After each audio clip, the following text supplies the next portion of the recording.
The most dangerous phrase in modern business is rarely, "I don't know," or "we're losing money."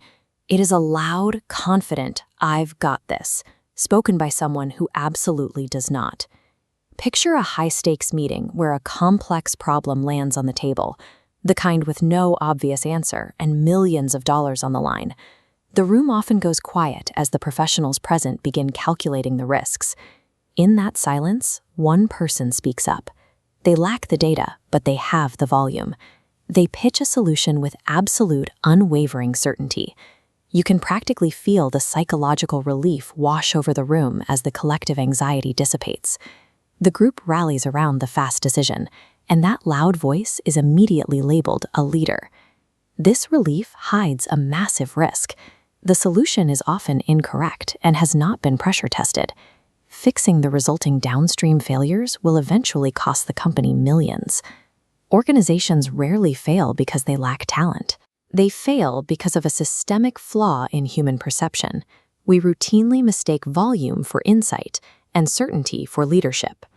While the Dunning-Kruger effect is often treated as an internet joke about incompetent people, it functions as a quietly expensive corporate disease. This chart illustrates the mechanic. On the vertical axis is confidence, on the horizontal, knowledge. When someone faces a problem they know nothing about, their brain misses the hidden pitfalls.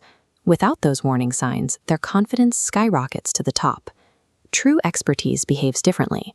Deep experience teaches nuance.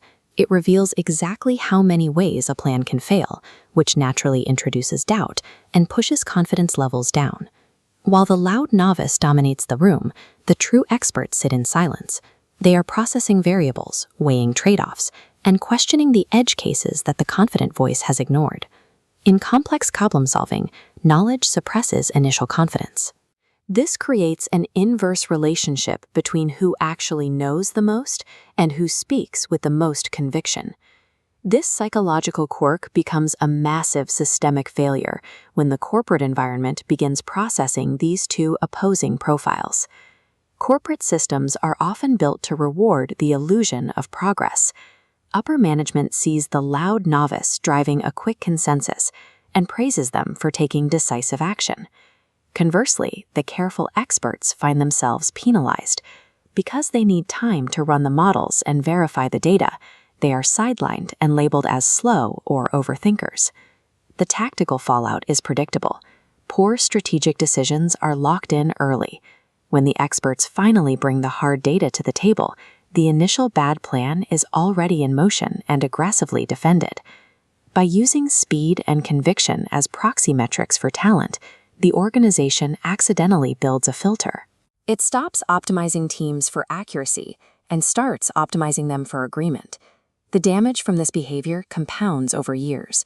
While a bad project launch or a missed quarter hurts the balance sheet, the long-term cost is far more corrosive to the company's foundation. Top-tier talent eventually stops fighting the tide of false certainty. These experts quietly disengage or take their specialized knowledge elsewhere, leaving behind a culture of high confidence and low skill. Stopping that bleed requires redefining what competence looks like in a boardroom. True business wisdom is rarely loud, and it almost never arrives as a rushed, definitive answer to a hard problem. Instead, real expertise shows up as curiosity. It's demonstrated by the ability to ask increasingly better questions and a willingness to sit in the temporary discomfort of not having an immediate answer. Survival requires a shift in how talent is measured. Organizations must dismantle the reward for loud certainty and recognize that a thoughtful, "I don't know, let's find out," signals the highest level